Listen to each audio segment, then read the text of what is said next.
Pilot करेंगे राजस्थान में खेल, प्रशांत किशोर भी आए साथ। राजस्थान में प्रशांत किशोर की एंट्री से गहलोत गुट हैरान। आखिर क्यों पायलट के साथ आए पीके? चौंकाने वाले खुलासे।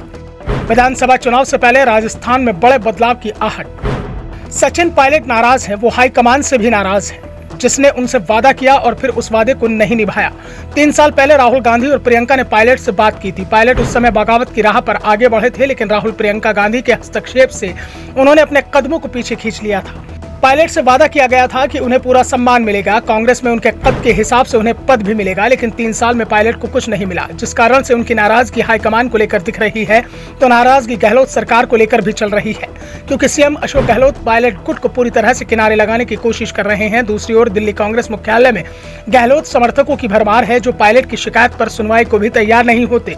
पायलट ने जब अनशन किया तो जयराम रमेश ने और साथ ही पवन खेड़ा तक ने पायलट को जमकर सुनाया था। 2020 की बगावत की याद दिलाई, लेकिन 25 सितंबर 2022 की बगावत को लेकर कुछ भी नहीं कहा, क्योंकि वहां गहलोत फंसते दिख रहे हैं। गहलोत और पायलट के बीच चल रही लड़ाई में फिलहाल तो गहलोत ही भारी पड़ते हुए दिखाई दे रहे हैं, लेकिन पायलट भी हार मानने के लिए तैयार नहीं है।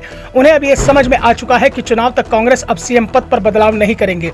कम टर्म के लिए सीएम पद अब पायलट भी स्वीकार नहीं करेंगे, इस पर भी सवाल उठ रहे हैं। कांग्रेस राजस्थान में दूसरी चन्नी नहीं चाहते हैं। पायलट में पार्टी भविष्य का नेता देख रही है, इसलिए पायलट ने अनशन किया तो कांग्रेस ने कोई कार्रवाई नहीं की, पायलट को नोटिस तक नहीं दिया गया। तो दूसरी ओर पायलट अब हर संभावना को टटोल रहे हैं। उनके पास तीसरे मोर्चे का विकल्प है। बीजेपी ने अपने दरवाजे उनके लिए खुले छोड़ रखे हैं और कांग्रेस भी पायलट को लेकर नरमी दिखा रही है। लेकिन इस बीच एक चौंकाने वाली खबर भी आ रही है कि प्रशांत किशोर की कंपनी आईपैक को सचिन पायलट की राजनीतिक रणनीति बनाने का जिम्मा मिल चुका है। इस खबर के बाद वहां सस्पेंस और ज्यादा बढ़ गया है। यह भी कहा जा रहा है कि सचिन पायलट राज्य में तीसरा मोर्चा बनाने की संभावना टटोल सकते हैं, जिसमें आम आदमी पार्टी उन्हें समर्थन दे सकती है। जिस दिन सचिन पायलट अनशन पर बैठे थे, आम आदमी पार्टी सबसे पहले उनके समर्थन में आई थी। ऐसे में कांग्रेस और बीजेपी दोनों की नजर सचिन पायलट के अगले राजनीतिक कदम पर टिकी हुई है। जानकारों का मानना है कि अगर सचिन पायलट तीसरा मोर्चा बनाते हैं तो राज्य में दोनों राष्ट्रीय दलों का समीकरण बिगड़ सकता है। खासतौर पर इसका कांग्रेस को बड़ा नुकसान होगा। पायलट के पास आप में जाने के अलावा अपनी नई पार्टी बनाने का भी विकल्प खुला हुआ है। पायलट अगर कांग्रेस से अलग होने का फैसला कर चुके हैं तो ये जल्दी ही सामने आ जाएगा, क्योंकि फिर पायलट की पूरे प्रदेश में लगातार रैलियों का दौर शुरू हो जाएगा।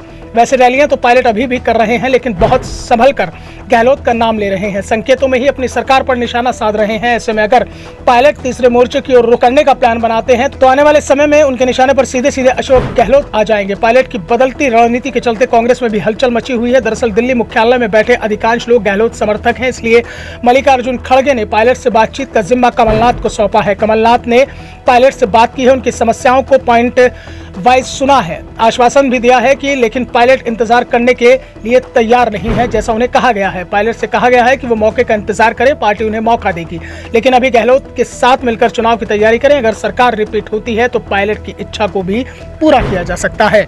Bureau report, the Navdarpan news.